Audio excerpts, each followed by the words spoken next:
Nous sommes avec Pierre-Jean Foulon, qui est un spécialiste du folklore. Hein. Vous connaissez bien ce domaine-là. Vous êtes aussi le fils de Roger Foulon, le chantre de la Tudini. Vous avez étudié le folklore. Vous avez notamment dans les années 90 écrit un article qui concernait la place des femmes dans le folklore.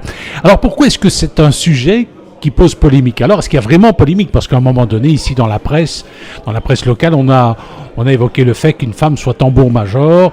Alors, est-ce que le folklore, machiste ou pas?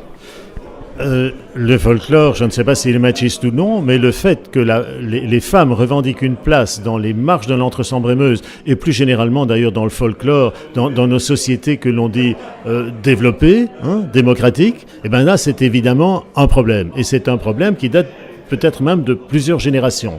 L'ouvrage que j'avais écrit date d'une 30aine d'années maintenant et s'intitulait « Un mariage difficile entre les femmes et les marches d'Entre-Sambre-et-Meuse ». Oui, c'est un mariage difficile.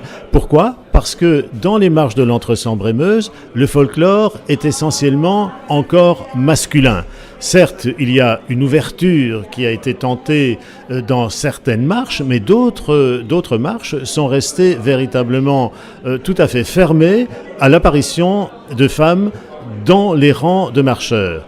Alors, évidemment, il y a quelque chose qui ne va plus entre la société telle que nous la vivons tous les jours, la société que nous vivons quotidiennement, et la situation de la femme par rapport à la marche. La femme a et c'est tout à fait légitime, une égalité totale par rapport à l'homme. Maintenant, rares sont ceux qui revendiquent une supériorité masculine par rapport à la femme. C'est complètement rétrograde. Eh bien, dans les marches de l'Entre-Sambre-et-Meuse, on sent encore ce que certains, oui, vont dire du machisme, c'est-à-dire, au fond, la prédominance de l'homme sur la femme. Alors que dans la société quotidienne, évidemment, la femme joue le rôle de l'homme et inversement, l'homme peut jouer le rôle de la femme. Tout ça, il n'y a aucun problème. Et donc, le problème est là. C'est très difficile à résoudre, d'autant plus que la tradition est en général, par nature, extrêmement conservatrice. Mais il faut alors se demander, qu'est-ce que la tradition ? La tradition, elle a commencé à un certain moment. Elle finira sans doute dans le futur à un autre moment qui n'est pas déterminé. Et pendant ce laps de temps au sein duquel la tradition existe, là, évidemment, il y a une évolution. Et ce qui est nécessaire aujourd'hui dans les marches de l'Entre-Sambre-et-Meuse, c'est d'adapter cette tradition d'Entre-Sambre-et-Meuse à la société générale dans laquelle on vit. Et donc, introduire les femmes à l'intérieur des marches de l'Entre-Sambre-et-Meuse. Ce qui se fait dans certaines marches, ce qui est refusé dans d'autres, mais je pense, et j'en suis persuadé, que dans les générations qui vont suivre, il y aura autant de femmes que d'hommes dans les marches d'Entre-Sambre-et-Meuse. Et à propos des marches folkloriques de l'Entre-Sambre-et-Meuse, vous disiez aussi au cours d'un débat proposé ici par l'atelier Lovert-Valois que ça s'était un peu trop militarisé. Oui, alors, je parlais d'évolution de la tradition. Une évolution de la tradition qui a été très importante à partir des années 60, c'est la transformation, je dirais, de la procession religieuse en une reconstitution militaire dont le personnage central serait Napoléon Ier. Et là, je pense qu'il y a une perte de la tradition originale, en ce sens que la reconstitution historique dévalorise la véritable profondeur du folklore populaire. Et là, je pense que il y aurait à s'interroger sur l'importance que l'on accorde à la reconstitution historique à travers les armées de Napoléon dans les marches de l'Entre-Sambre-et-Meuse. Alors, on a parlé aussi au cours de ce festival proposé par l'atelier Lovert-Valois, on a parlé notamment des Gilles.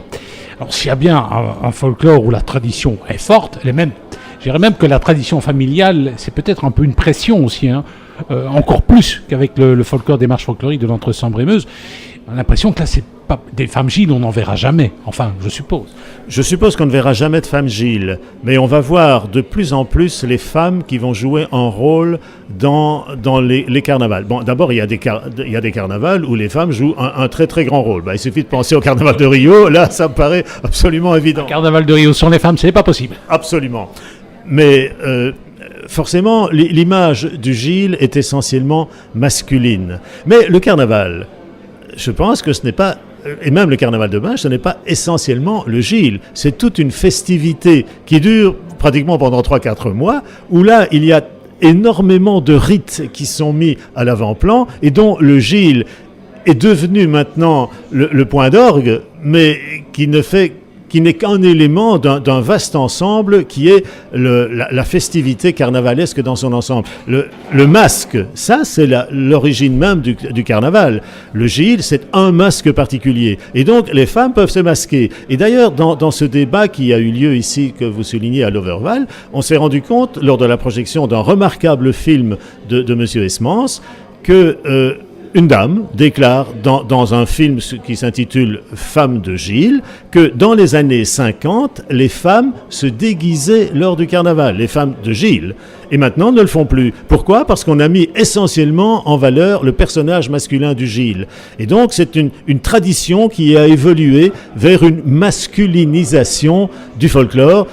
Je ne sais pas si c'est vraiment la voie qu'il fallait suivre. Est-ce qu'à force de tout régir, de tout réglementer, est-ce que finalement on ne risque pas de mettre notre folklore en danger ? Absolument. Le folklore, c'est un être vivant. Le folklore, c'est un organisme qui se développe, qui vit, qui naît et qui meurt. Et donc, par conséquent, il ne faut pas être normatif en édictant des règles. Si on dit « le folklore, c'est ça », et qui, quand je dis « on » décide que, c'est quelques personnes qui estiment que le folklore, c'est ça. Et donc, je suis convaincu que le folklore doit vivre par lui-même et que c'est la société dans son ensemble qui doit décider du rituel que cette société même veut accomplir. Et donc, il ne faut pas édicter des statuts, des règles qui soient normatives pour le folklore. Le folklore vit par lui-même en fonction de la société dans laquelle il vit. Alors par exemple, je terminerai avec ça, au niveau des marches folkloriques de l'Entre-Sambre-et-Meuse, à la Saint-Roch, il y a des dames qui ont créé les Sœurs Grises. C'est un groupe qui défile. Elles se considèrent comme marcheurs, mais non. Les autres, la plupart des gens estiment non, ce ne sont pas des marcheurs, ce sont des sœurs. Et elles éprouvent des difficultés à trouver leur place.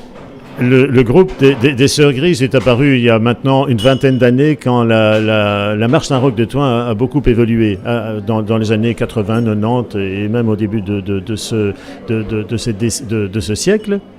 Mais les Sœurs Grises, en fait, c'est un peu des femmes qui ont rendu la monnaie de la pièce aux hommes, puisqu'elles ont dit « Ah bon, vous ne voulez pas de nous, eh bien nous, on va faire un groupe dans lequel vous n'allez pas venir. » Et donc, elles ont constitué une batterie féminine et elles ont leurs règles à elles ont leur manière de faire, mais elles n'ont pas été acceptées tout à fait dans la Saint-Roch.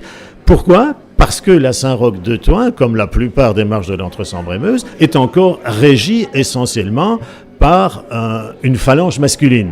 Et donc, ces braves Sœurs Grises, elles ont eu des difficultés pour s'intégrer dans le cortège. On les relègue toujours un peu à la fin, derrière la statue du Saint. Mais elles sont encore là. Elles sont toujours là, elles sont toujours bien vivantes, et je crois qu'elles sont là encore pour très longtemps, et je les en félicite.